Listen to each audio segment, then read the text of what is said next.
What is up, everyone, and welcome back to A&R Gaming. We are back again with another Honkai Star Rail video, and this time we are going to be talking about what you need to know before you make your first pull, because this is super important. You want to make sure that you start your game off right because currency is limited.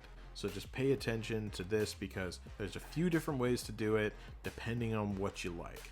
So let me go ahead and break it down. So whenever you finally get to the area in the game where you can go to your messages and you can grab your mail and all that kind of stuff, you need to know where to pull.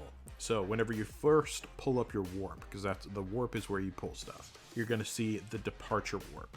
Now this is the starter warp. It's a special that they have going on right now, and it's good for 50 pulls worth. It only costs 8 instead of 10, so like I said, 20% discount. And the big thing here is that you get a 5-star character guaranteed within the first 50. Now, once you get that 5-star character, let's say you do your first pull and you get a 5-star character. Well, you don't really need that one anymore because now that you've pulled it, you are no longer guaranteed it. Now, you do still have that discount technically, but the difference is with this game, it has a pity system, and pity systems are really important to understand in order to min-max your currency.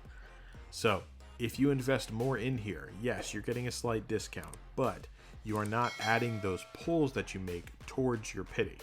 So you can either continue to pull till that 50 is done and just call it a day, or you can go ahead and move over to the Stellar Warp. Now this is called the Standard Banner, okay? Now, here, this is where your pity system works. I'm going to explain the pity system because it's a little complicated. So, whenever you make at least 90 pulls, you are going to be guaranteed a 5-star. It's going to basically slowly increase your chance of pulling that 5-star until basically you have a guaranteed shot at 90.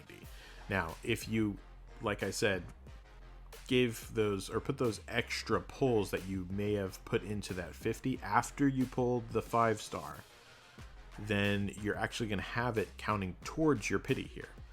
So yes, you may get a slight discount on the other one, but it's going to be more worth your money over here, in my opinion, because it will be counting towards that pity. So just make sure that you're paying attention to that.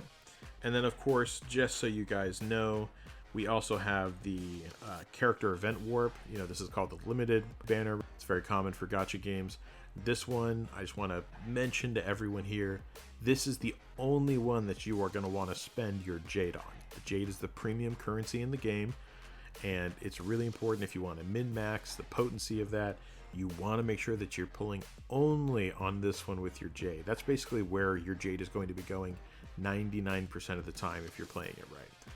So just make sure that you don't, I know it might be tempting, but don't drop your Jade on the departure warp, and then certainly don't drop it on the Stellar Warp either. Just on the limited character banner, okay? So that pretty much wraps up the before you pull knowledge section here. Thank you guys so much for listening. We really appreciate it. Make sure to check out all the other videos that we have coming out for Honkai Star Rail, doing tier lists, biggest mistakes, top tips for you guys, whole bunch of stuff. So please hit the like and subscribe, and hit the notification bell to keep you guys up to date with everything. And thank you so much for listening. See ya.